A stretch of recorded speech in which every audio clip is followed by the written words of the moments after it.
हरे कृष्णा। आज की इस क्लास में सभी भक्तों का स्वागत है। हम मंगलाचरण से स्टार्ट करेंगे। ओम अज्ञानातिमिरन्धस्य ज्ञानाञ्जनशलाकया चक्षुरुन्मिलितं येन तस्मै श्रीगुरुवे नमः।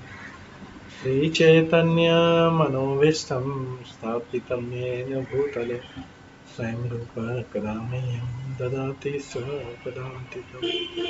वन्देऽहं श्रीगुरो श्रीयुतपदकमलं श्रीगुरुन् वैष्णवांश्च श्रीरूपं साग्रजातं सहगणा रघुनाथान्वितं तं सजीवं साद्वैतं सावधूतं परिजनसहितं कृष्णचैतन्यदेवं श्रीराधाकृष्णपादां सहगणा ललिता श्रीविशाखान्वितं च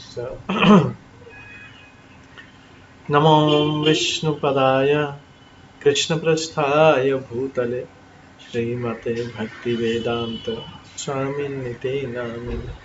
नमस्ते सरस्वती देवे गौरवाणी प्रचारिणे निर्विशेषा शून्यवादी पाश्चात्य देशातारिणे वाञ्छाकल्पतरुभ्यश्च कृपा सिन्धुभ्येव च पतितानां पावनेभ्यो वैष्णवेभ्यो नमो नमः। जय श्री कृष्ण चैतन्य प्रभु नित्यानंद श्री अद्वैत गदाधर शिवासादि गौर भक्तवृंद। हरे कृष्णा कृष्णा कृष्णा हरे हरे हरे राम राम राम हरे हरे।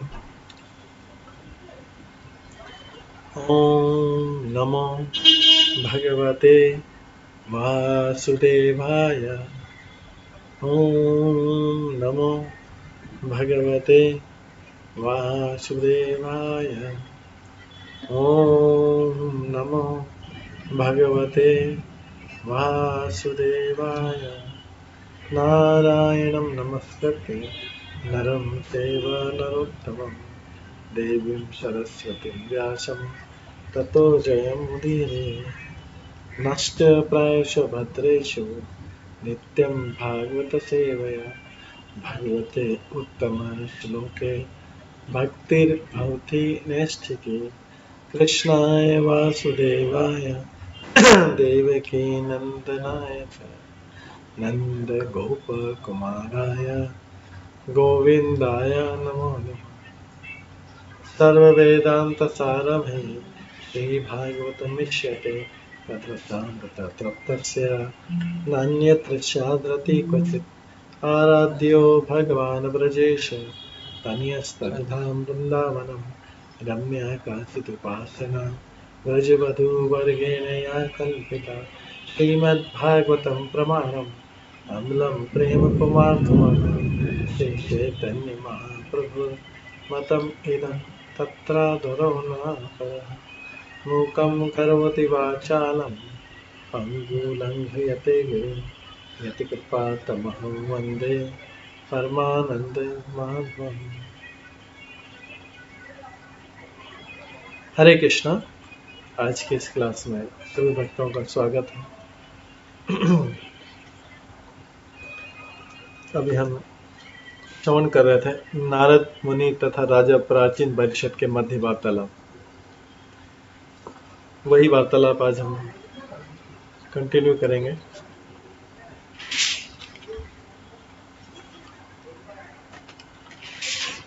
कल हमने देखा था कि किस प्रकार से हमें बताया गया था कि जीव का मन जो है विभिन्न स्थूल शरीरों में रहता है और इंद्रिय तृप्ति के लिए व्यक्ति की इच्छाओं के अनुसार मन जो है विभिन्न विचारों को अंकित करता रहता है।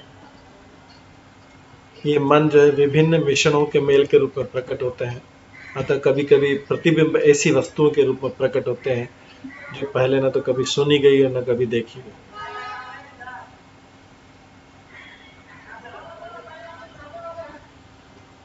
तो जो भी हमें स्वप्न भी आते हैं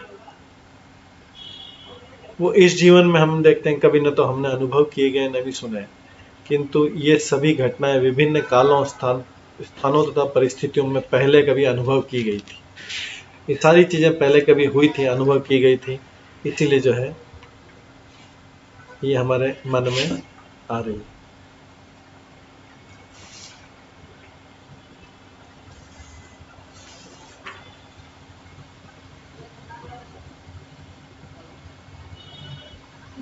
नारद मुनि चाहते थे कि राजा जो सारे मनोरथ को त्याग दे,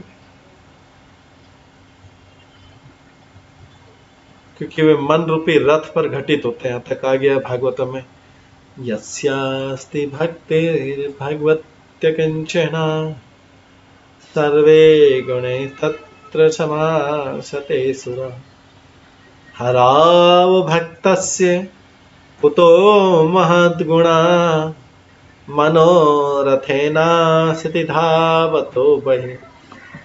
जिसमें भगवान के लिए अटूट निष्ठा होती है उसमें देवताओं के समस्त सद्गुण पाए जाते हैं, किंतु जो भगवान का भक्त नहीं है उसमें केवल भौतिक गुण ही पाए जाते हैं जिनका कोई मूल्य नहीं होता। भगवान जिसमें भगवान की अटूट निष्ठा रहती है उसमें देवताओं के सारे गुण पाए जाते हैं और भगवान के गुण पाए जाते हैं। लेकिन जो भगवान का भक्त नहीं है उसमें केवल भौतिक गुण पाए जाते हैं जिसका कोई मूल्य नहीं, कोई वैल्यू नहीं। इसका कारण है कि वो व्यक्ति जो है केवल मानसिक धरातल, मन के धरातल पे ही घूमता रहता है, मनोरथ, मन के रथ पे सवार होकर घूमता रहता है और माया की चमक दमक के प्रति निश्चित रूप से आकृष्ट होता रहता है। तो जब तक मनुष्य जो है भगवत भक्त नहीं बन जाएगा या पूर्ण रूप से कृष्ण भावनामृत नहीं हो जाएगा, तब तक वो मानसिक धरातल पे ही रहेगा, मन के धरातल पे रहेगा। कि हमको किस धरातल पे पहुंचना है? आत्मा के धरातल पे पहुंचना है। और अभी हम कहां हैं? मन के धरातल पे। भौतिक दृष्टि से जिन गुणों को उत्तम माना जाता है एक्चुअली वे सब व्यर्थ होते हैं। कई बार भौतिक रूप से कई व्यक्तियों की बहुत प्रशंसा की जाती है, ये इतना बड़ा, इतना महान है, इतना दयालु है, इतना कृपालु है, इसने कि ये किया वो किया। लेकिन क्या है, भौतिक रूप से जो भी जिन गुणों को उत्तम माना जाता है वे वास्तव में सब व्यर्थ है, कि इन तथाकथित गुणों से मनुष्य जन्म के मृत्यु के चक्र से नहीं छूट सके।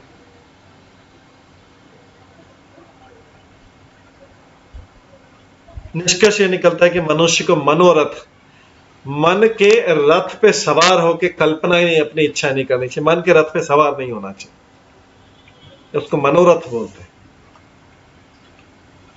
मानव जाति के लिए सर्वोत्तम मार्ग है कि भगवान की दिव्य भक्ति को अनुकूल दृष्टि से स्वीकार कर ले। यही मानव जीवन की सर्वोच्च साधन।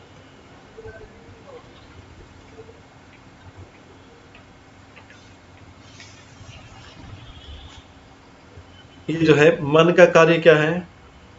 मन भौतिक सुख की योजना बनाता है और जो हमारा ये शरीर है, स्थूल शरीर, उसे पूरा करने के लिए साधन प्रोवाइड करता है। मन योजना बनाता है और ये शरीर जो है उस योजना के अनुसार चल के उसको साधन प्रोवाइड करता है। ये जो इंद्रियां और ये शरीर, ये मन को अपनी इच्छाओं पूरी करने का साधन है। ये शरीर, इसको यूज किया जाता है मन द्वारा। मन वह मंच है जिसमें होकर समस्त इच्छाएं, योजनाएं आती जाती रहती।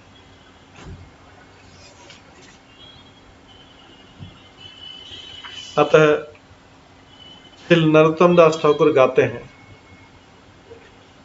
क्या गाते हैं? गुरु मुख पद्म वाक्य चित्त करी ऐक्य आर न करहि मने आशा। नरोत्तम दास ठाकुर क्या बोलते हैं? सबों को गुरु के आदेश को पालन करने का उपदेश देते हैं। मनुष्य की कोई और कामना नहीं, मनुष्य को कोई और कामना नहीं करनी चाहिए। यदि गुरु द्वारा बताए गए विधि विधानों का दृढ़तापूर्वक पालन हो तो मन कृष्ण की सेवा के अतिरिक्त अन्य किसी प्रकार की इच्छा नहीं कर सकेगा। ऐसा प्रशिक्षण ही जीवन की सार्थकता। अगर किसी ने मन को ऐसा प्रशिक्षण दे दिया कि गुरु के द्वारा बताए गए विधि विधान दृढ़तापूर्वक पालन हो तो मन कृष्ण की सेवा के अतिरिक्त किसी अन्य प्रकार की इच्छा नहीं कर सकेगा। आगे नारद मुनि बताते हैं, कृष्ण चेतना का अर्थ है ऐसी मानसिक दशा में भगवान के साथ निरंतर संग करना जिससे कि भक्त इस दृश्य जगत को वैसा ही देख सके जैसा कि भगवान देख सके। कृष्ण चेतनामय का क्या अर्थ है? बहुत अच्छा सुंदर मीनिंग बताया यहाँ पे नारद मुनि बता रहे हैं कि कृष्ण चेतना का अर्थ है इस ऐसी मानसिक दशा हो, हमारी मन की दशा ऐसी हो कि जो भगवान जैसा इस भौतिक जगत को देखते हैं हमें भी वैसा ही देखना है। भगवान इस भौतिक जगत को शाश्वत नहीं समझते, इसलिए भी शाश्वत नहीं। भगवान बोलते हैं भौतिक जगत दुखालय है, इसलिए हम भी वैसा ही सोचेंगे भौतिक जगत दुखालय।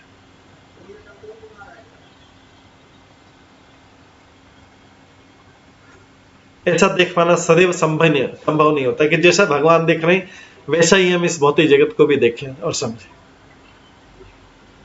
लेकिन ऐसा देख पाना सदैव संभव नहीं होता। लेकिन यह राहु नामक अंध ग्रह के समान प्रकट होता है जो पूर्ण चंद्र होने पर ही देखा। तो ये भौतिक जगत जो है, भौतिक जगत की तुलना की गई है जैसे पूर्ण चंद्र के समक्ष होने वाला अंधकार जिसे चंद्र ग्रहण करते हैं, राहु नामक एक अन्य ग्रह के रूप में होता है। तो वैदिक ज्योतिर्विज्ञान के अनुसार यद्यपि राहु ग्रह अदृश्य है किंतु इसे ग्रह के रूप में स्वीकार किया गया। कभी कभी पूर्णमासी की रात्रि में राहु ग्रह दिखता है, तब यह ग्रह चंद्रमा की कक्षा के निकट विद्यमान प्रतीत होता है। तो आधुनिक चंद्र यात्रियों की विफलता के कारण यही राहु ग्रह हो सकता है।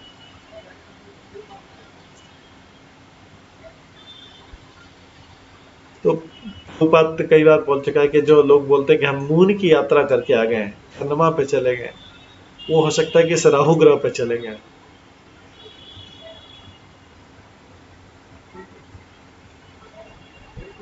दूसरे शब्दों में जो लोग चंद्रमा की यात्रा पर जाते हैं वे संभवतः इस अदृश्य राहु ग्रह की यात्रा करते हैं।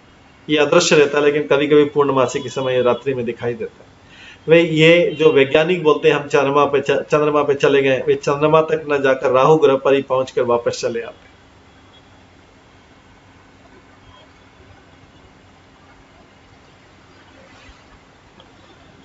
तो जैसा कि पिछले श्लोक में बताया गया कि सारी इच्छाएं एक एक करके मन के पटल पर आती है, सारी इच्छाएं एक एक करके आती है मन के लेवल पर। किंतु कभी कभी भगवत कृपा से इच्छाओं का सारा भंडार एक ही बार में दृष्टिगोचर हो जाता है।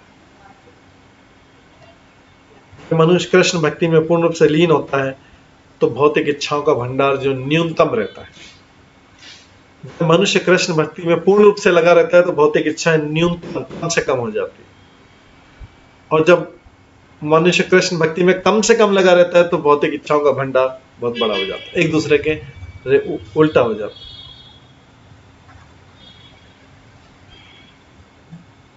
दरअसल ये इच्छाएं स्थूल शरीर के रूप में प्रतिफलित नहीं होती। सारी इच्छाएं जो है सारे टाइम हमारे स्थूल शरीर के ऊपर में फल नहीं बनती है, किंतु ये मन पटल पर दृष्टिगोचर होती है। मन के पटल पर ये भगवान की कृपा से मन पे ही रहती, अभी शरीर के अंदर नहीं जाती जब तक कि उसको स्ट्रांग नहीं बना ली जाए।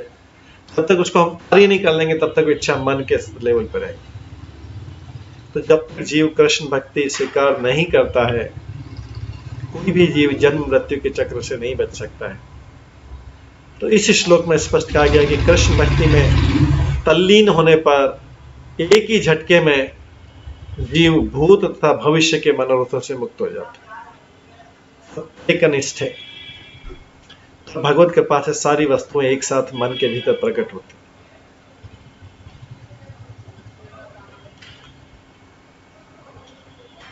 इस प्रसंग में विश्वनाथ चक्रवर्ती ठाकुर ने कितना माता यशोदा का उदाहरण दिया है, जिन्होंने भगवान के मुख के भीतर सारा दृश्य जगत देखा था। भगवान की कृपा से माता यशोदा को श्री कृष्ण के भीतर, उनके मुख के भीतर सारे ब्रह्मांड तथा सारे लोक दिखाई दिए थे। इसी प्रकार कृष्ण भक्त बोलते अब एक साथ अपनी सुप्त इच्छाओं को देख सकते हैं कि हमारे अंदर कौन कौन सी इच्छा है। जैसे यशोदा मैया ने भगवान कृष्ण के मुख के अंदर पूरा ब्रह्मांड देखा था, उसी तरीके से कृष्ण भक्त को भगवान की कृपा से सारी अपनी इच्छाओं को एक साथ देखा, और इन इच्छाओं को देख के वो सोच समझ के ऐसा प्लान बनाएगा कि वो अगला जन्म लेने से मुक्त हो जाए, अगला जन्म ही नहीं लेना पड़े उसे।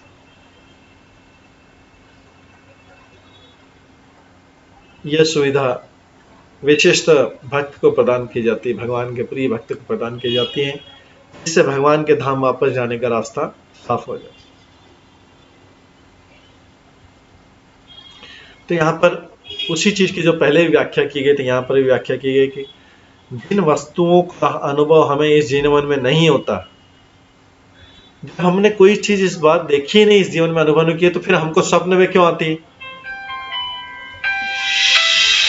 हमें स्वप्न में क्यों आती? तो इसमें यह सुविधा विशेषता भक्त को प्रदान की जाती है। यह सुविधा विशेषता भक्त को प्रदान की जाती है। जिन वस्तु का अनुभव हमें इस जीवन में नहीं होता, जिन वस्तुओं का अनुभव हमें इस जीवन में नहीं होता है, उन्हें भी हम क्यों देखते हैं? क्योंकि जो कुछ हम देखते हैं वह स्थूल देव की भावी अभिव्यक्ति होती है,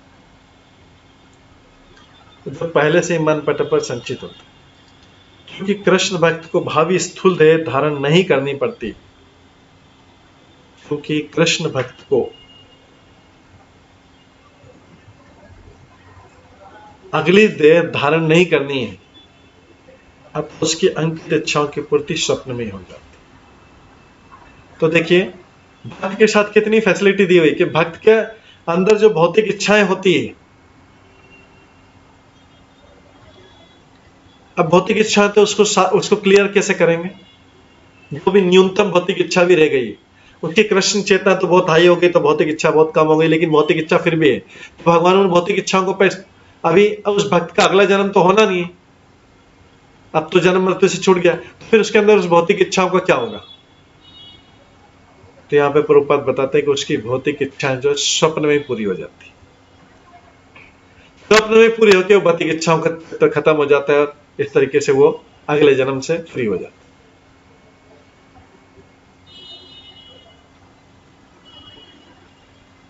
इसलिए कभी कभी हम स्वप्न में ऐसी वस्तुएं देखते हैं जिनका हमारे वर्तमान जीवन में कभी अनुभव नहीं हुआ, लेकिन क्या है कि भगवान जो आगे, वो भक्त के लिए जो आगे आने वाली चीजें हैं उसको स्वप्न में ही पूरा कर देते हैं। जैसे हमको कहीं घूमने की इच्छा रह गई, अभी रह गई, हम भक्त हैं लेकिन वो भौतिक इच्छा है, क्या किया जाए? अगला शरीर तो अभी मिलना नहीं, क्योंकि हम भक्त बन गए तो मुक्त हो रहे हैं, मुक्त होने जा रहे हैं इसी शरीर। तो अब उस भौतिक इच्छा का क्या होगा जो हमारी घूमने की इच्छा है? भगवान क्या करते हैं, वो हमारी भौतिक इच्छा स्वप्न में पूरी कर देते हैं, इसी जन्म में स्वप्न में पूरी कर देते हैं, क्योंकि उनको पता है भगवान को कि इस मेरे भक्त को अगला जन्म तो लेना नहीं, अभी तो जन्म मृत्यु से छुटकारा पाना है, ये तो मेरे धाम में जा रहा है। भौतिक इच्छा का क्या होगा? भगवान उस भौतिक इच्छा को स्वप्न में ही पूरा कर देते और खत्म कर देते, इस तरीके से भौतिक इच्छाओं को समाप्त कर देते। इसके बाद आगे बोलते हैं भगवान, जब तक बुद्धि, मन, इंद्रियों, विषयों तथा भौतिक गुणों के प्रतिफलों से बना हुआ सूक्ष्म भौतिक शरीर रहता है, तब तक मिथ्या अहंकार और स्थूल शरीर भी रह जाता है। तो जब तक मन, बुद्धि और विषयों तथा भौतिक गुणों के प्रतिफलों से बना हुआ सूक्ष्म भौतिक शरीर जब तक रहता है, तब तक हमारा सूक्ष्म, जब तक सूक्ष्म शरीर इस भौतिक संसार में रहेगा तब तक हमारा स्थूल शरीर भी रहेगा, मतलब हमको तब तक स्थूल शरीर मिलता रहेगा। जब तक भौतिक रूप में हमारी जब तक चेतना भौतिक रहेगी तब तक हमको ये शरीर बार बार मिलता रहेगा। जब चेतना आध्यात्मिक हो जाएगी तो ऐसा शरीर मिलने से मुक्ति हो जाएगी। ठीक है,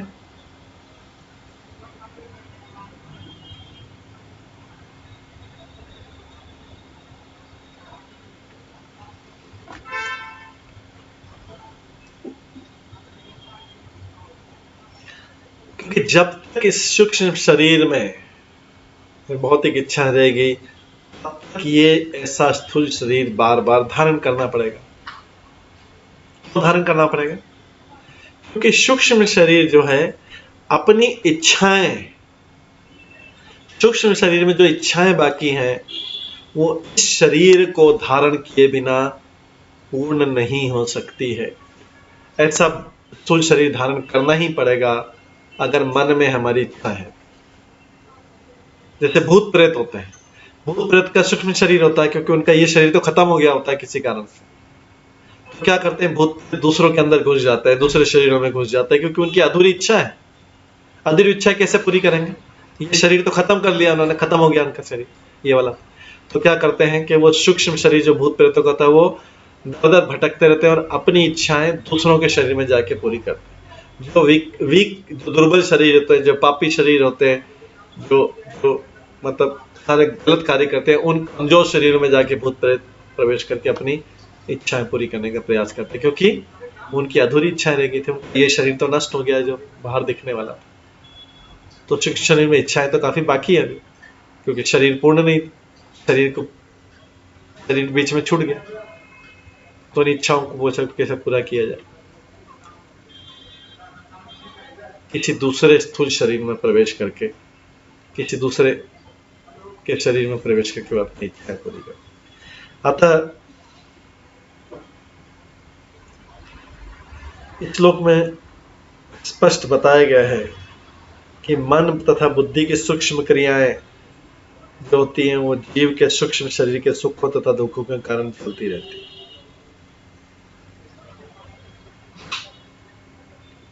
भौतिक पहचान की चेतना जैसे मैं और मेरा तब भी बनी रहती है, क्योंकि ऐसी चेतना अनादिकाल से चलती आ रही है। किंतु यदि कोई कृष्ण चेतना की समझ होने से आध्यात्मिक जगत में पहुंच जाता है तो स्थूल तथा सूक्ष्म शरीर के कार्य तथा कारण आत्मा को नहीं सताते। स्थूल शरीर जो सूक्ष्म शरीर, भौतिक स्थूल शरीर सूक्ष्म शरीर यही रह जाता है अगर कृष्ण चेतना पूर्ण रूप से आध्यात्मिक हो जाती। नारद मुनि काफी डिटेल में छोटी छोटी बातों को यहाँ पे समझा रहे हैं। आगे बोलते हैं, जब जीव गाढ़ निद्रा, गहरी निद्रा, मूर्छा, किसी गंभीर क्षति से उत्पन्न गहन आघात, मृत्यु के समय या प्रखर ज्वर की अवस्था में रहता है तो प्राणवायु का संचरण रुक जाता है और उस समय जीव आत्मा से शरीर की पहचान करने का ज्ञान खो देता है। तो जीव जो इस संसार में रहते हुए भी कई बार आत्मा से शरीर का जो कनेक्शन है उसका ज्ञान खो देता है। कैसे? जब जीव गहरी निद्रा में होता है, गहरी निद्रा में होता है तो उसको अपनी पहचान भूल जाता है। वो स्वप्न में ही उसको दूसरा शरीर मिल जाता है, या कभी मूर्छा में हो जाता है, फेंट हो जाता है, तो जो है अपना शरीर की पहचान का ज्ञान खो देता है। या कभी कोई गंभीर किसी को आघात लग गया, ब्रेन स्ट्रोक हो गया तभी, या पहला हार्ट अटैक हुआ तो तब भी जीव जो है अपनी पहचान खो, जीव अभी है लेकिन पहचान खो देता है। या ऐसा प्रखर ज्वर, मृत्यु के समय जैसा ज्वर होता है ऐसा ज्वर हो जाए तो कई बार प्राणवायु का संचरण, प्राणवायु बहना रुक जाता है, तो उस समय जीव आत्मा से शरीर की पहचान करने का ज्ञान खो देता है।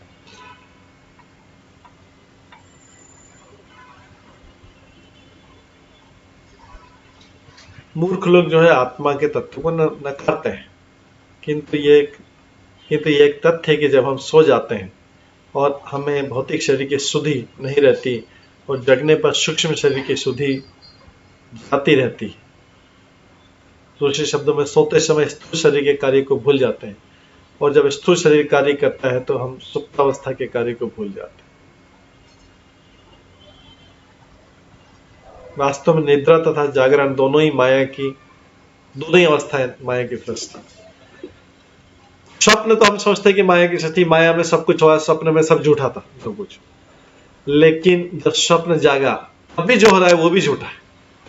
मतलब रात का स्वप्न झूठा है, दिन का भी स्वप्न झूठा है। दिन में भी हम स्वप्न ही देख रहे हैं, माया के प्रभाव के कारण हमारी जो जागृत अवस्था है, माया के कारण हम जो अभक्त है उसकी जागृत अवस्था भी, उसकी रात की सोने की अवस्था, जागृत अवस्था बराबर है। एक अभक्त के लिए रात की स्वप्न की अवस्था और सुबह जागृत अवस्था दोनों बराबर है, क्योंकि दोनों समय वो माया में है और दोनों ही अवस्था माया की अवस्था। एक्चुअली जीव का न तो सुप्त अवस्था के कार्यों से और न जागृत अवस्था के कार्य से कोई संबंध रहता है। जीव का न तो जागृत अवस्था में जो कार्य का उससे कोई संबंध है, न सुप्त अवस्था वाले कार्यों से कोई संबंध। जब मनुष्य प्रगाढ़ निद्रा या मूर्छावस्था में होता है तो उसे स्थूल शरीर की शुद्ध नहीं रहती।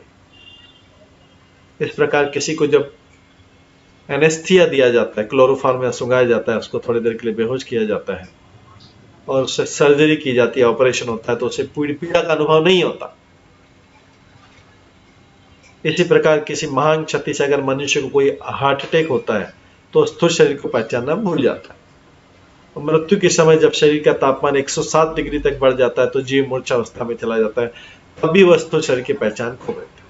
तो ऐसी दशाओं में शरीर के भीतर संचरण करने वाली प्राणवायु रुद्ध हो जाती है और मनुष्य स्थूल शरीर की पहचान भूल जाता है इन सब अवस्थाओं में।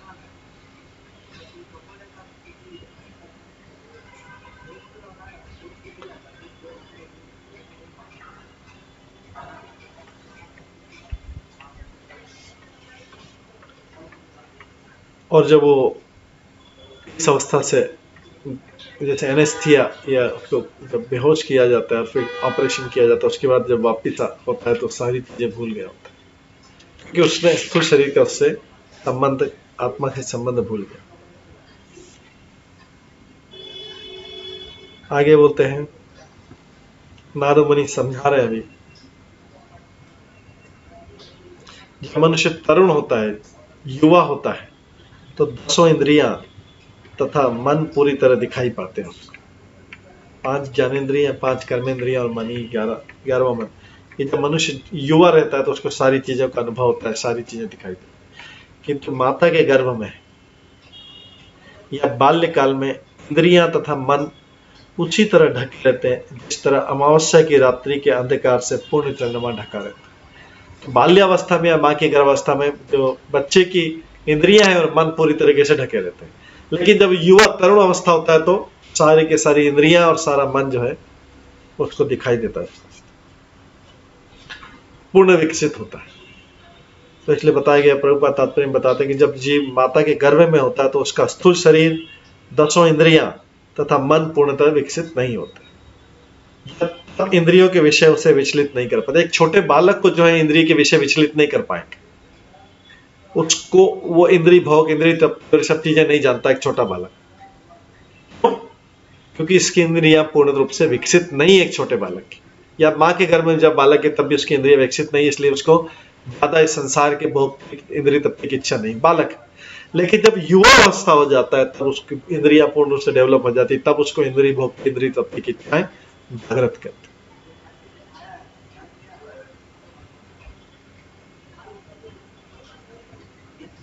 युवा अवस्था में जो है स्वप्न में भी जो है इंद्रियां सक्रिय रहती।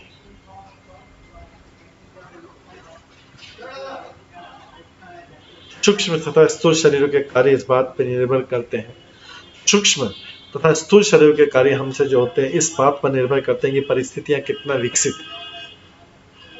परिस्थितियां कितना विकसित।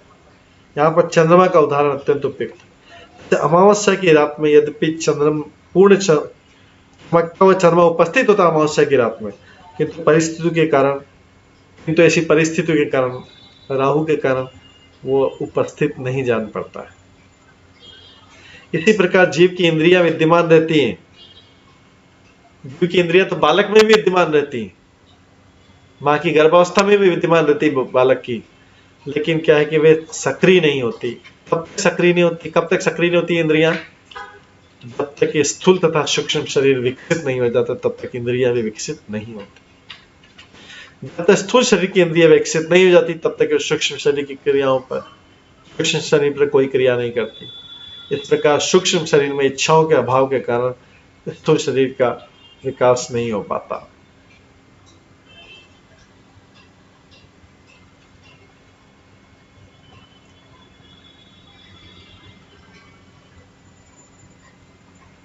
तो इसलिए बाल्यावस्था में क्योंकि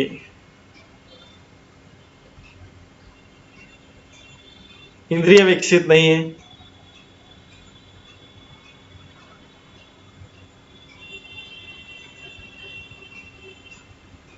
इसलिए सूक्ष्म शरीर पर कोई क्रिया नहीं करती वो इंद्रिय। और क्योंकि सूक्ष्म शरीर में कोई भौतिक इच्छा नहीं है, इच्छाओं का अभाव है, इससे स्थूल शरीर का विकास नहीं हो पाता। तो बार बार ये चीज आ रही है। आगे बोला जाता है कि जब जीव स्वप्न देखता है तो वास्तव में इंद्रिय विषय उपस्थित नहीं रहते। स्वप्न में इंद्रिय विषय उपस्थित नहीं रहते, किंतु इंद्रिय विषयों के साथ मनुष्य का संपर्क होने से वे प्रकट हो जाते हैं। लेकिन वो जब इंद्रिय विषयों के साथ मनुष्य का संपर्क होता है तो वे उसी समय प्रकट हो जाते हैं। इसी प्रकार अविकसित इंद्रिय वाले जीव का भौतिक रूप से अस्तित्व समाप्त नहीं हो जाता, भले वह इंद्रिय विषय के संपर्क में ना हो। कभी कभी कहा जाता है कि बच्चा अबोध होता है, निर्दोष होता है, इसलिए वो पूर्ण रूप से शुद्ध है। बोला जाता है कि बच्चा जो है भगवान का रूप है और निर्दोष है, वो पूर्ण रूप से शुद्ध है, लेकिन ऐसा नहीं है। बच्चा पूर्ण रूप से शुद्ध नहीं है, ये तथ्य नहीं है। कर्मों के प्रभाव जो कि सूक्ष्म शरीर में सुरक्षित हैं, उसके सूक्ष्म शरीर में सुरक्षित हैं, तो वो कैसे शुद्ध हो सकता है? अभी पिछले वो शुद्ध कैसे हो सकता है? अभी तो पिछले कर्मों के प्रभाव उसमें है, उस बालक में। इस भौतिक शरीर में जन्म लिया तो बालक में कर्मों का प्रभाव तो है, सूक्ष्म रूप में सूक्ष्म शरीर में उपस्थित है। समय आने में प्रकट होगा, अभी उसका स्थूल शरीर बढ़ेगा, विकसित होगा, इसकी इंद्रियां विकसित होंगी, तो जो प्रभाव है कर्मों का प्रभाव, वो भी सामने आएगा।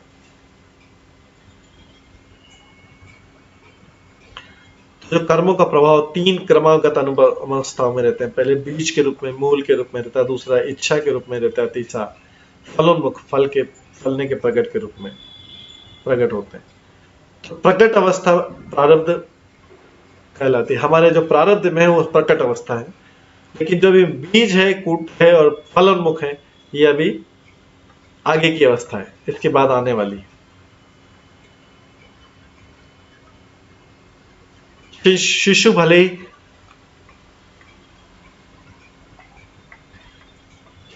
चाहे अबोध हो, शिशु भले ही अबोध हो, किंतु उसको मुक्त आत्मा नहीं बोला सकता। अबोध मतलब उसको ज्ञान नहीं, लेकिन उसको मुक्त आत्मा नहीं बोल सकते। लोग बोलते हैं बालक निर्दोष है, बालक शुद्ध है, वो वास्तव में सही नहीं है। क्योंकि बालक शुद्ध नहीं, उसके कर्म फल तो उसमें है, अभी प्रकट नहीं हो पा रहे हैं, क्योंकि उसका शरीर विकसित नहीं हुआ। इसको मुक्त आत्मा नहीं बोल सकते बालक। तो प्रत्येक वस्तु ऐसे आरक्षित रहती, छुपी रहती, लेकिन वो यथा समय प्रकट होती। सूक्ष्म शरीर में किसी प्रकार के प्राकट के अभाव में भी इंद्रिय भोग के विषय कार्य कर सकते।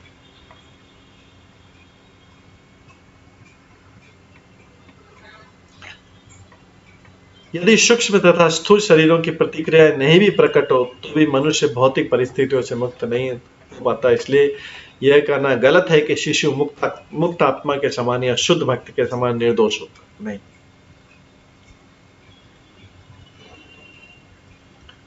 आगे नारद मुनि बोलते हैं कि 5 इंद्रिय विषय, 5 कर्मेंद्रियां, 5 ज्ञानेंद्रिय तथा मन, ये 16 जो है, ये भौतिक विस्तार है।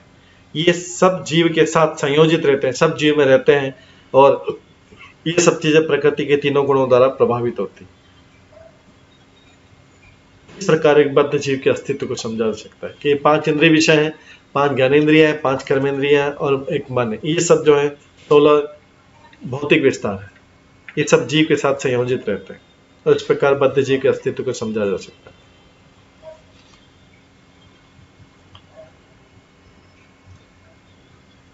तो जो सूक्ष्म शरीर से क्रियाएं करता है, नारद मुनि आगे बता रहे कि जो जीव है सूक्ष्म शरीर से जो क्रियाएं करता है, मन बुद्धि अहंकार से, इसके कारण ही तो उसको स्थूल शरीर लेना पड़ता है, ये ग्रॉस बॉडी, ये शरीर लेना पड़ता है, और फिर ये त्यागना पड़ता है, फिर ये लेना पड़ता है, फिर त्यागना पड़ता है। किसके कारण से? अंदर जो सूक्ष्म शरीर बैठा है, उसके कारण इसको लेना पड़ता है। क्योंकि उसके पास मन है, सूक्ष्म शरीर में मन है, और मन के कारण अलग अलग शरीर लेना पड़ता है, त्यागना पड़ता है। शरीर जन्म होता है, मृत्यु, जन्म होता है, मृत्यु होती है। क्यों? सूक्ष्म शरीर में जो मन बैठा हुआ है, उसके अंदर बहुत सारी इच्छाएं, उन इच्छाओं के कारण बार बार जन्म लेना पड़ता है, और शरीर को त्यागना पड़ता है बाद में।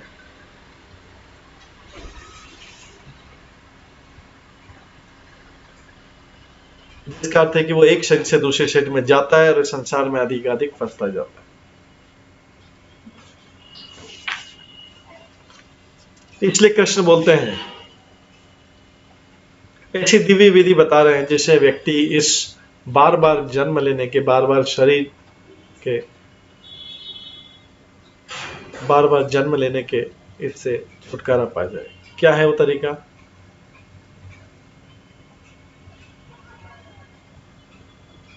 कृष्ण भावनामृत, यह भगवान की भक्ति जिसमें मनुष्य सदैव कृष्ण का चिंतन करता है, उस विधि में मनुष्य, उस विधि के द्वारा मनुष्य अपनी मूल चेतना में, मूल आध्यात्मिक स्थिति में आ जाता है। उसका जो सूक्ष्म शरीर है वो आध्यात्मिक हो जाता है, जिसके कारण जो बार बार जन्म लेने का कारण था वो सूक्ष्म शरीर भी पवित्र हो गया।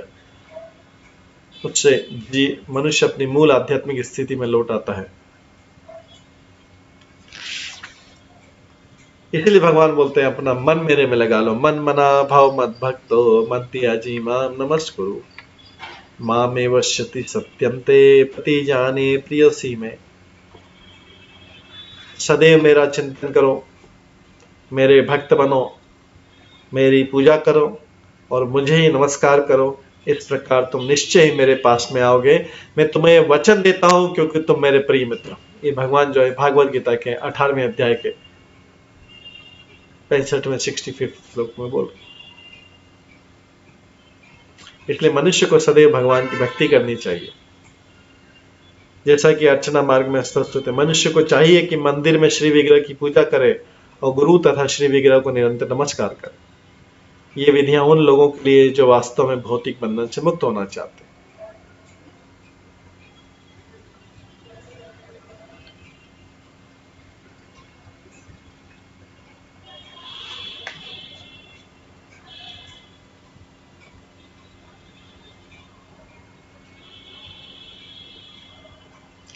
बहुत उदाहरण, अच्छा उदाहरण दिया है। एक कीड़ा होता है, कीड़ा होता है जलूका उसका नाम संस्कृत में, हिंदी में इल्ली बोलते हैं उसको। एक विशेष कीड़ा होता है। वो क्या करता है कि जब पेड़ पे रहता है तो एक पत्ती से जब उसको दूसरी पत्ती पे जाना रहता है, एक पत्ते से, एक लीफ से, एक पत्ती से, एक की जो पत्ती रहती है, एक पत्ती से दूसरे पत्ती पे अगर उस कीड़े को जाना रहता है तो क्या करता है वो कीड़ा? पहले अपना पांव दूसरे पत्ते पे रखता है, एक पांव, और जब दूसरे पत्ते पे टिक गया फिर पहले पत्ते को छोड़ के, पहले पत्ते को फिर छोड़ता है जब दूसरे पत्ते पे स्थिर हो। तो यही है यहाँ पे बताया गया कि इसी प्रकार जीव जो है पहला शरीर त्यागने से पहले अपना एक दूसरा शरीर बना लेता है। हम सब जो है, हमने जो भी इस भौतिक जगत में अभी अगला जन्म लेने वाले हैं, हमने अपना अगला शरीर बना लिया है।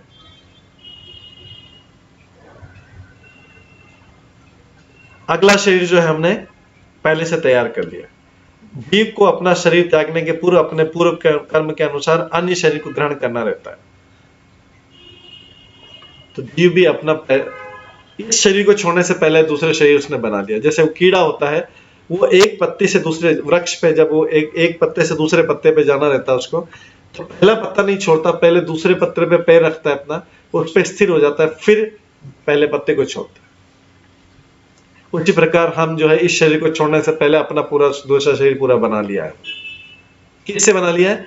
अपने मन में जो तो हमने जो कर्म किया उसके अनुसार, और एक हमारे मन में जो इच्छा है उनके अनुसार हमने अगला जन्म बना लिया।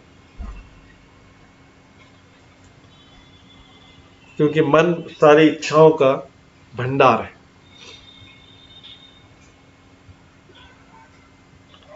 तो तात्पर्य में प्रभुपाद बताते हैं कि भौतिक कार्य में अत्यधिक लिप्त जीव भौतिक शरीर के प्रति बहुत अधिक आसक्त रहता है। व्यक्ति जो है भौतिक कार्य में जो डूबा हुआ जीव है, भक्त को ज्यादा चिंता नहीं रहती मृत्यु की, लेकिन भौतिक कार्य में जो डूबा हुआ जीव है, लिप्त जीव है, वो भौतिक शरीर के प्रति बहुत आसक्ति रहता है। उसको शरीर छोड़ने में बहुत बहुत असुविधा होती, बहुत डिफिकल्टी होती, बहुत कष्ट होता है उसको शरीर छोड़ने में। यहां तक कि मृत्यु के समय भी वो अपने शरीर के विषय में तथा अपने संबंधियों के बारे में सोचता रहता है। इस प्रकार वह देहात्म बुद्धि में इतना लीन रहता है कि मृत्यु के क्षण तक भी अपने वर्तमान शरीर को नहीं छोड़ना चाहता। जी, कभी कभी कोई कोई व्यक्ति मृत्यु के पूर्व अनेक दिनों तक मूर्छावस्था में रहते हैं। ये देखा गया है कि आजकल ज्यादा हो रहा है कलयुग में कि व्यक्ति जो है अपने शरीर को बहुत इजीली नहीं छोड़ता है।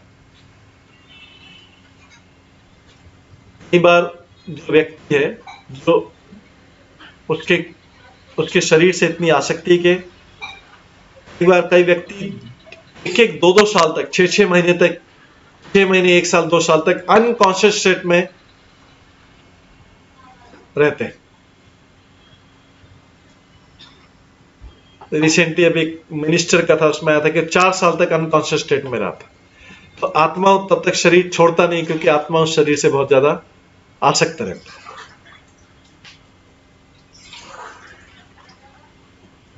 आत्मा को शरीर से बहुत ज्यादा आसक्ति रहती है, इसलिए वो उसको छोड़ नहीं पाता। यहां तक कि मृत्यु के समय भी वो अपने शरीर के विषय में तथा अपने संबंधियों के विषय में सोचता रहता है। इस प्रकार वो ध्यात्म बुद्धि में इतना लीन रहता है कि मृत्यु के क्षण तक भी अपने वर्तमान शरीर को छोड़ना नहीं चाहता। जो लंबे टाइम तक अनकॉन्शियस स्टेट में रहते हैं, बहुत टाइम तक अनकॉन्शियस में रहते हैं, इसका मतलब है कि वो आत्मा भी शरीर को छोड़ना नहीं चाहती।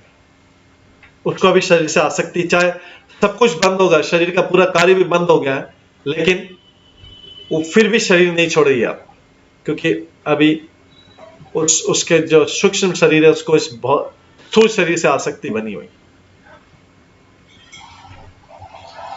तो ऐसा बोला गया, देखिए इसमें प्रभुपाद ने बहुत साल पहले ही लिख दिया था। ये विशेष रूप से उन तथाकथित राजनीतिज्ञों तथा नेताओं के साथ घटित होता है जो यह सोचते हैं कि उनके बिना सारा देश तथा समाज चलेगा नहीं। यही माया है। हर व्यक्ति सोचता है कि मेरे बिना कोई काम नहीं चलेगा, लेकिन देखा गया है कि उसके चले जाने पर और अच्छा काम हो जाता है। तो ये हर व्यक्ति सोचता है कि मेरे बिना कैसे चलेगा, किसी का गुजारा कैसे चल सकता है मेरे बिना। लेकिन ये देखा गया है कि संसार में ऐसा हर कोई सोचता है, लेकिन हर कोई सोच के चला जाता है उसके, और जो है सब कुछ अच्छा चलता रहता है। यही माया है। व्यक्ति सोचता है कि मेरे बिना ये कार्य नहीं हो सकता।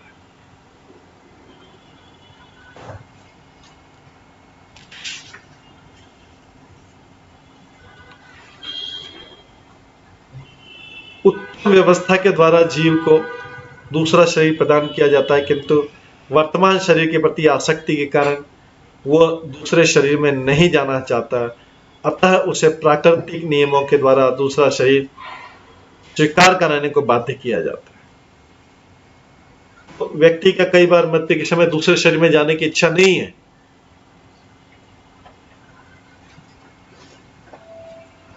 आत्मा इस शरीर को छोड़ने को तैयार नहीं होता है, लेकिन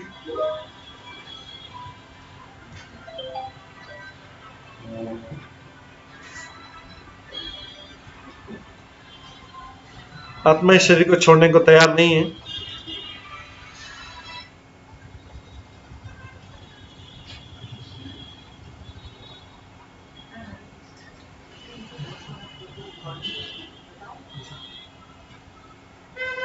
आत्मा इस शरीर को छोड़ने को तैयार नहीं है, लेकिन फिर भी प्रकृति के नियमों के द्वारा उसे छोड़ने के लिए बाध्य किया जाता है। इसीलिए भागवत गीता में लिखा गया, प्रकृति क्रियमाणानि गुणे कर्माणि सर्वशः अहंकार अभिमूढ़ात्मा कर्ता हम्यते मन्यते। प्रकृति के तीनों गुणों के अधीन जो मोहग्रस्त जीव है, अपने आप उन समस्त कार्यों का कर्ता मान बैठता है जो वास्तव में प्रकृति द्वारा संपन्न होते हैं। तो व्यक्ति शरीर क्यों नहीं छोड़ पाता? क्योंकि व्यक्ति सोचता है कि अगर मैं शरीर छोड़ दूंगा तो संसार में बाकी कार्य कौन करेगा, मेरे नेक्स्ट जनरेशन को कौन संभालेगा, संबंधी को कौन संभालेगा, परिवार को कौन संभालेगा। हर व्यक्ति को ये एक भूल होता है। लेकिन जो है भगवान का अरेंजमेंट इस प्रकार का है, भगवान का अरेंजमेंट इस प्रकार का है कि ये हमारे भ्रम के कारण होता है, क्योंकि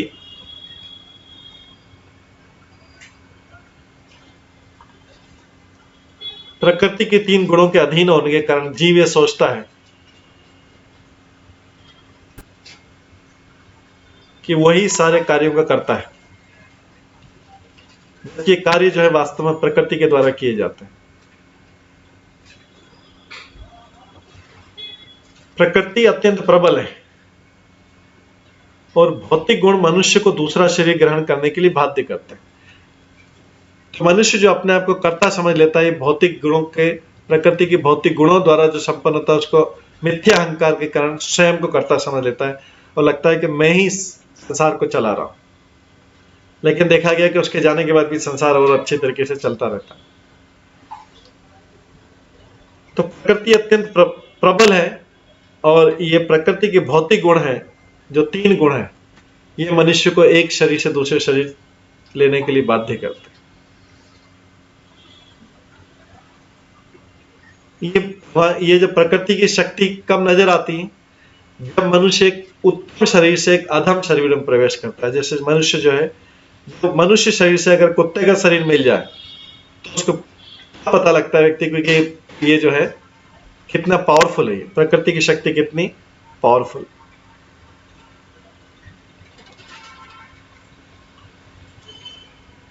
हमारा जो अगला शरीर है वो परम नियंत्रिता विधाता द्वारा ऑलरेडी हमारे कर्म फलों को देखते हुए और हमारे मन की इच्छाओं को देखते हुए ऑलरेडी निश्चित हो जाता है।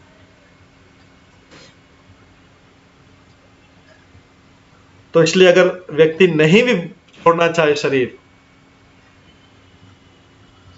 व्यक्ति नहीं भी छोड़ना चाहे तो प्रकृति उसको बाध्य कर देती है शरीर को छोड़ने के लिए,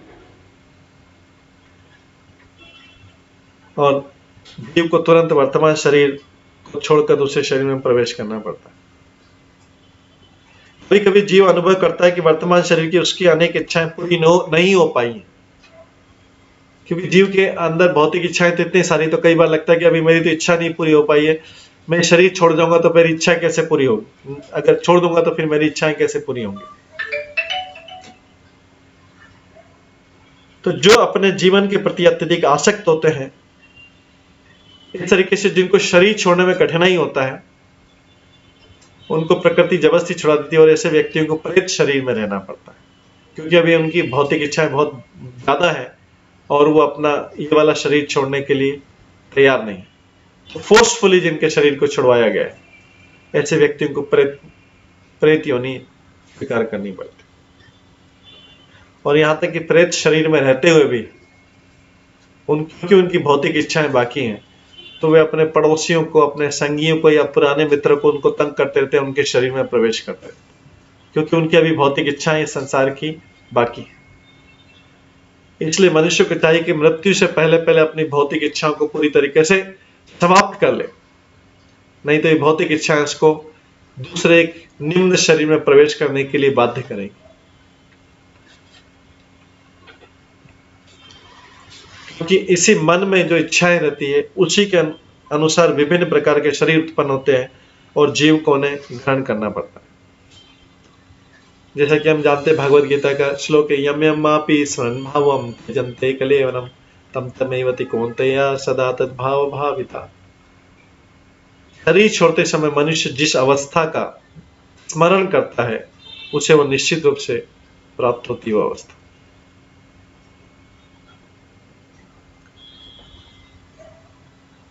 तो अपने शरीर में तथा मन में मनुष्य जीव जैसा सोचेगा, उसकी भौतिक इच्छा के अनुसार वैसे शरीर को प्राप्त करेगा।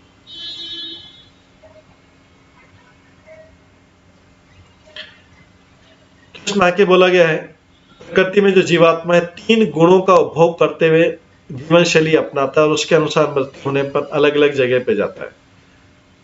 सत्वगुण वाला व्यक्ति उच्च लोकों में जाता है, रजोगुण वाले व्यक्ति पुनः इस पृथ्वीलोक पर आता है, और जो तमोगुण वाला व्यक्ति पशु शरीर या फिर अधम या नीचे के लोकों में जाता है। इसलिए भागवत गीता के 14वें अध्याय के 18वें श्लोक में है, ऊर्ध्व गच्छन्ति सत्वस्था मध्ये तिष्ठन्ति राजसा जघन्ये गुण वृत्तिस्था अधो गच्छन्ति तामसा।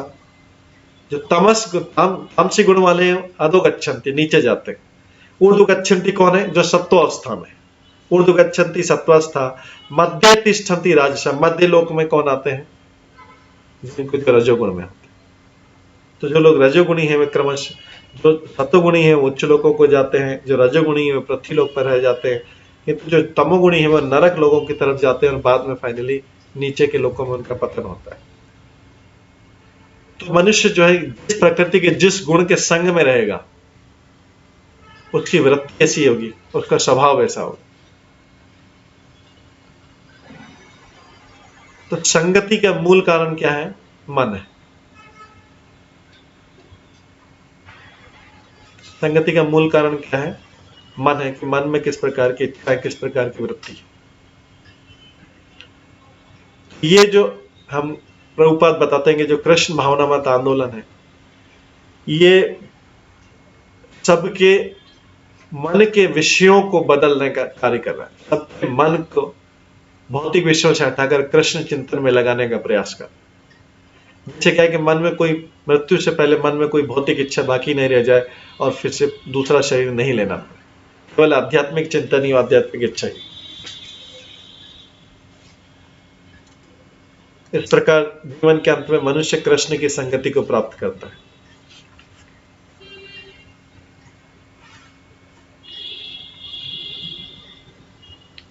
तो कृष्ण भक्तों की संगति में कृष्ण के विषय में चिंतन करना, अपना मन को कृष्ण में लगाना, यही कृष्ण भावनामृत है। केवल भक्ति के द्वारा ही भागवत गीता में बोला गया है, भक्त्या माम अपि जानाति यावं चस्मि तत्त्वतः ततो माम तत्त्वतो ज्ञाता विशते तद अनंतरम। केवल भक्ति के द्वारा ही भगवान को जाना सकता, और कोई तरीका नहीं भगवान का। स्पेक्यूलेशन, लॉजिक, स्पेक्यूलेशन, आर्ग्यूमेंट, इन सब के द्वारा भगवान को कभी जाना नहीं जा सकता। भगवान को केवल सरेंडर के द्वारा और भक्ति के द्वारा ही जाना जा सकता। तो जब कोई ऐसी भक्ति से परमेश्वर का पूरा ज्ञान प्राप्त कर लेता है तो वो भगवान के धाम में प्रविष्ट हो सकता है।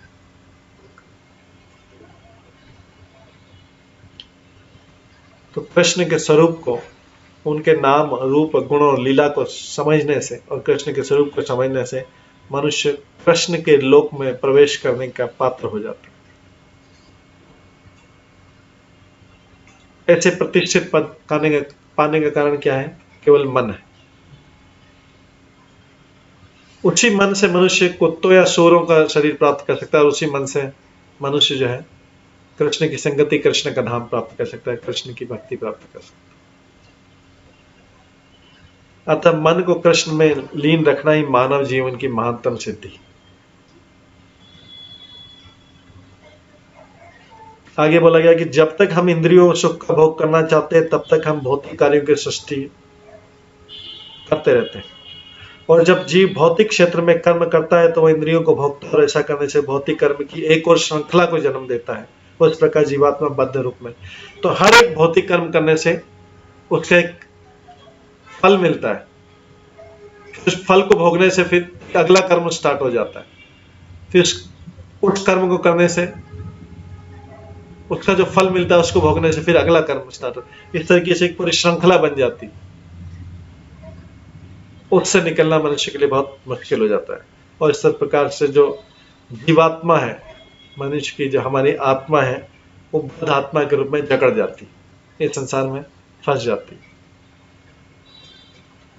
लेकिन अगर वही कार्य जो है अगर भगवान को प्रसन्न करने के लिए किए जाए, जो भी कर्म कर रहे हैं अगर वो सारे कार्य भगवान को प्रसन्न करने के लिए हो, हमारी प्रसन्नता के लिए नहीं हो, भगवान की प्रसन्नता के लिए हो, तो वही कार्य जो है हमारी मुक्ति का कारण, जन्म कर्म के बंधन से मुक्त होने का कारण बन सकता है।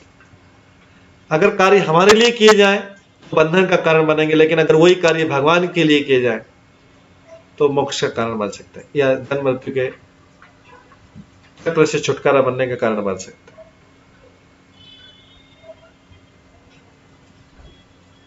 तो इसी दशा में मानना लेना पड़ेगा कि हम जो मन में चिंतन करते हैं, अनुभव करते हैं तथा इच्छा करते हैं, मन का कार्य है थिंकिंग, फीलिंग एंड विलिंग। चिंतन करना, अनुभव करना और इच्छा करना ही मन का कार्य। तो अगर हम चिंतन, अनुभव तथा इच्छा से हम भावी भौतिक हम ही अपनी भावी भौतिक सृष्टि की रचना कर।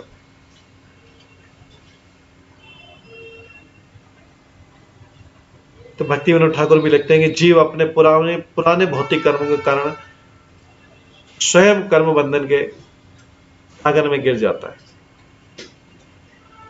तो इस तरह भौतिक कर्म के समुद्र में गोता लगाने की बजाय, उसमें डीपली जाने की बजाय, हमें जो भौतिक निर्वाह के लिए केवल भौतिक कार्य कर्म करना चाहिए, जितने से निर्वाह हो सके इतने ही भौतिक कर्म करना चाहिए। शेष समय जो है भगवान की दिव्य प्रेमा भक्ति में लगाना चाहिए और इस प्रकार हम कर्म के बंधन से उबर सकते।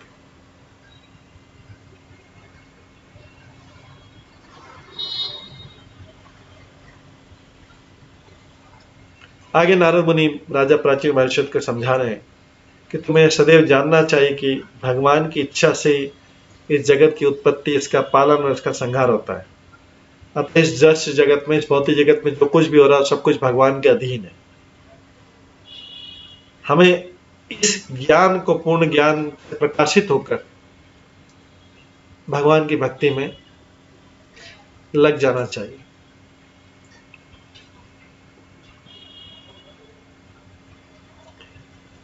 जब तक हम अंधकार में रहेंगे, भौतिक अवस्था में रहेंगे, तो भगवान को पहचानना, उनके बारे में जानना बहुत कठिन है।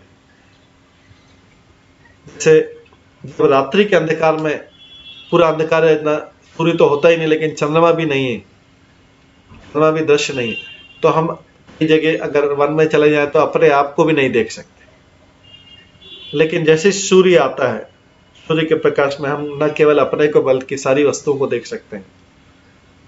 इसी तरीके से जब हमें अपनी आध्यात्मिक स्थिति पता लग जाएगी तो क्या होगा, हम धीरे धीरे हमें ज्ञान का प्रकाश हो जाएगा और हम भगवान को समझ सकते हैं, उनको जान सकते हैं।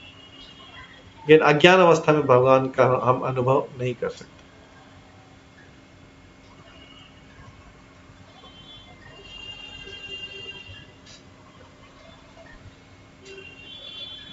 तो जब हम कृष्ण भावना भावित होने के उद्देश्य से अपने आप को भगवत भक्ति में लगाते हैं, तो हम न केवल कृष्ण को अपितु उनसे संबंधित प्रत्येक बात को समझ लेते हैं। दूसरे शब्दों में कृष्ण चेतना द्वारा केवल कृष्ण तथा दृश्य जगत को नहीं, अपितु अपनी स्वाभाविक स्थिति को भी हम समझ सकते हैं। कृष्ण चेतना में रहकर हम ये समझ सकते हैं कि इस सृष्टि की उत्पत्ति, इसका पालन तथा इसका संहार भगवान के द्वारा होता है और हम भी भगवान के भिन्न अंश हैं। उन्हीं के नियंत्रण में सारी वस्तुएं हैं।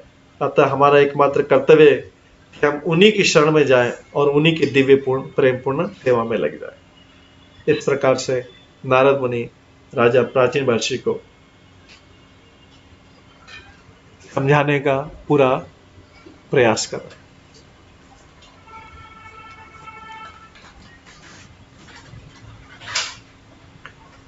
इस बारे में मैत्री मुनि आगे बताते हैं। मैत्री मुनि इस वार्तालाप पे अपना कमेंट करते हैं, अपनी टिप्पणी करते हैं। मैत्री मुनि कहते हैं, महान संत तथा परम भक्त नारद ने इस प्रकार राजा प्राचीन महर्षि के समक्ष भगवान तथा जीव की स्वाभाविक स्थिति व्याख्या की।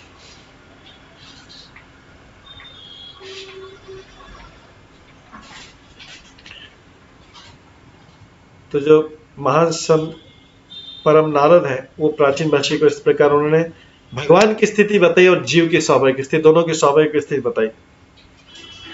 और इस तरह राजा को आमंत्रित करते हुए नारद मुनि अपने लोक, नारद मुनि का लोक कौन, सिद्ध लोक में वापस चले गए। तो सिद्ध लोक तथा ब्रह्मलोक एक ही लोक मंडल के भीतर है। जो ब्रह्मलोक इस ब्रह्मांड का सबसे ऊपरी लोक माना जाता है और सिद्ध लोक उसी का है। तो नारद मुनि में जनरली वैसे तो तीनों कहीं पे भी घूमते रहते हैं, वैकुंठ में घूमते हैं, भौतिक जगत में घूमते हैं, नीचे के लोकों में जाते हैं, लेकिन सामान्यतः वो ब्रह्मलोक, उसमें एक सिद्ध लोक है, ब्रह्मलोक का ही उपलोक है, सिद्ध लोक है, वहां पे नारद मुनि रहते हैं। तो सिद्ध लोक के सभी निवासी जो है योग शक्ति संपन्न होते हैं। तो इस श्लोक से प्रतीत होता है कि जो नारद मुनि भी सिद्ध लोक के वासी, यद्यपि वे सब अन्य लोकों में विचरण करते रहते। सिद्ध लोक के सभी जो निवासी हैं अंतरिक्ष पुरुष है, कहीं से भी कहीं पे भी जा सकते हैं, तो बिना किसी यंत्र के, बिना किसी विमान के हर जगह घूम सकते हैं अपनी यौगिक सिद्धि के बल से। इस तरह राजा प्राचीन वर्षी को उपदेश देने के बाद नारद मुनि सिद्ध लोक को चले गए और राजा को सिद्ध लोक का आमंत्रण देते गए। राजा से बोला कि इस तरीके से तुम इस भौतिक संसार मुक्त हो जाओ और मेरे पास सिद्ध लोक में आ जाओ। इसके बाद जो है आगे राजा प्राचीन वर्षित क्या करता है, इसका जो है हम अभी समय हो गया है तो उसको हम अगली क्लास में करेंगे। बाकी का जो इसके बाद राजा प्राचीन वर्षी क्या करता है और उसके पुत्र क्या करते हैं, वो सब जो है हम कल की क्लास में श्रवण करें। आज की क्लास को यहीं विराम देते हैं। सभी भक्तों का बहुत बहुत धन्यवाद। सभी भक्तों के लिए एक बार हरे कृष्ण महामंत्र का जप करते हैं। हरे कृष्णा कृष्णा कृष्णा हरे हरे, हरे राम राम राम हरे हरे। आज हमारा एक दूसरा प्रोग्राम है, तो अभी हम आज क्वेश्चन आंसर प्रश्नोत्तर नहीं ले पाएंगे, तो हम कोशिश करेंगे कि अगली क्लास में लें। भक्तों का बहुत बहुत धन्यवाद। हरे कृष्ण। आज की कथा को हम यहीं विराम देते हैं। हरे कृष्ण।